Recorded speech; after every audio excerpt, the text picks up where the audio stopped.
Okay, so this is the full synth footage of my free solo of Crescendo earlier today. And don't worry, I'm not going to talk the whole time, but since there are some boring parts, I'm going to talk a little bit. So I've been doing a series on my Instagram where I climb a harder route every day free solo, and it's been going pretty well so far, and I'm on 5'9". So that means that every day I'm going into the canyons and picking a random huge rock formation and climbing it without ever having seen it before. However, this was the perfect candidate for 5'9" because it's very popular. I've done it before, and there's one distinct crux that was easy to rehearse. You may be thinking, Lincoln, you rehearsed this climb before you free soloed it? And the answer is yes. This is the first climb that I've rehearsed. And honestly, it made me feel so much better and so much more secure that I'm going to start doing this even with really easy climbs, because it makes soloing so much more fun when you feel like you have every sequence dialed. And on the crux, I just felt like I was completely dialed. But let's focus on the actual climbing. I'm still on pitch 1, which is definitely the worst pitch of this climb. It's a little chossy, but one thing I was grateful for was that it was in the shadow, because today was very hot and I was sweating. This first pitch being in the shadow made me feel a lot better. I am listening to Drake, unfortunately. I just shuffled hip hop on my like songs, but honestly, it was a vibe, and maybe not the song I would have picked, but Jungle is low-key a heater, so I'm not too mad about it.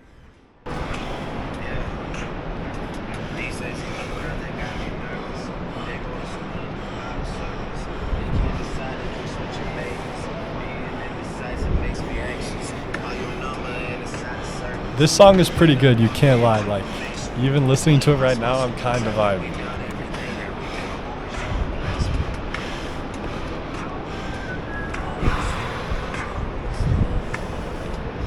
Okay, I know I said this would be uncut, but I'm going to speed this part up because it's literally just walking through Choss for like 30 feet until you get to the first anchor.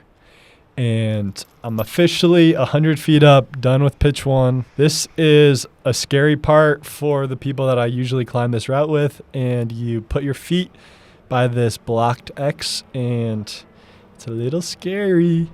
So this is like kind of where you have to have your head right and make sure that you are feeling good and ready to go. And the thing about soloing is, if you're not feeling good or feeling ready to go, you can always bail and always down climb, because unless you're doing an unreversible move, which you should never do unless you know you can do the top part, then you can always down climb. And it may suck, but that's just part of soloing. So this is the part where it starts getting pretty exposed. You hug this arete for probably about 200 feet, and there's some cool crack features. You can see I look down right there. At this point, I'm feeling absolutely incredible. Like, the most locked in I've been. I was actually pretty nervous for this climb just because I remember that last time when I was doing it on lead that I thought it was a little bit scary. So I was a little bit nervous going into this climb before my rehearsal, but after my rehearsal, I was like, honestly, just vibing, like high energy, good mood. Everything was going good. And at this point, like, I know that I have the crux dialed, so I'm honestly just feeling like running up this wall until I get to the crux. And if you don't know what crux means, it's like the hardest part of a climbing route. So I practiced the crux on top rope solo a couple times, and I even down climbed the crux also. The crux of this route is at the very top. You can kind of see it in this shot. There's like a flake that traverses over to the right, and it gets really airy. But speaking of airy, look at this shot, pretty exposed. Arete climbing, and that's what makes this route so fun.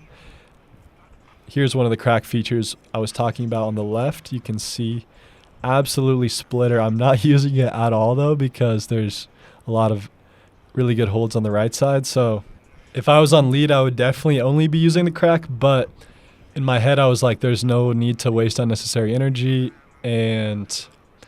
But honestly, when I'm soloing, I still do get like hella self-conscious about if I'm sending or not, because sometimes the routes are very wandery and go left to right, and I'm like, am I really like using, like sometimes I feel like I'm using holds that are off route, and I'm like, wait, like you're actually soloing, like your life and death is dependent on this climb, and you're worrying about if you're off route or not. And it's kind of silly, but sometimes you got to have some ethics, am I right? This is basically the end of pitch 2, I think, or maybe we're not quite there yet, but it's basically just chaw. So I'm going to speed this up. And halfway through, this is where I make all my Instagram reels, because I really do not want to have to talk or focus on anything else except the crux when I get there. And I was even debating like wearing this camera on my head because I thought maybe it would be distracting or annoying. But honestly, I just wasn't even really thinking about it at all.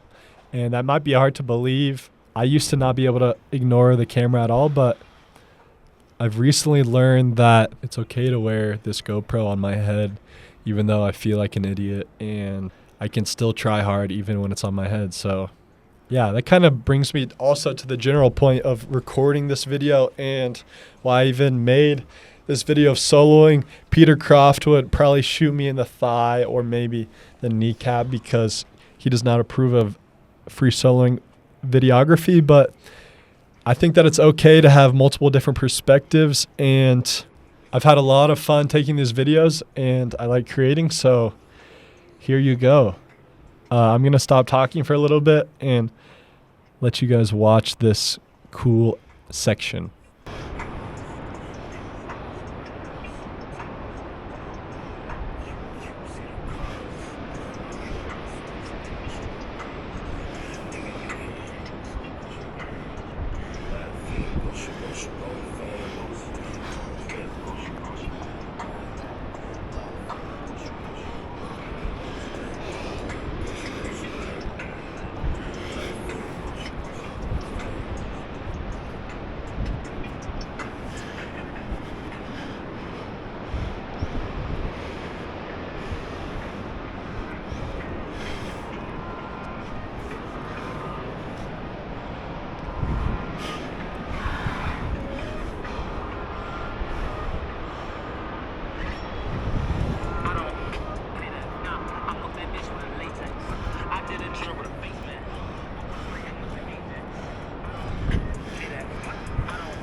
All right, did that get you hyped? That was actually like probably the best 3 minutes ever. Like I was charging and I felt so fast. And then at this moment, I realized that I'm about to hit the crux. So I try to skip and find a good song, but I can't find one. And I end up just pausing the music, which is probably more pure and Peter Croft would like it. So, yeah, I paused the music and this is the crux. I'm going to let you listen to it. 5/9 crux of Crescendo. Yeah, basically, thanks for watching this video. This was a really fun experience and a really good day, and I'm happy to be sharing it with you all.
Let's fucking go.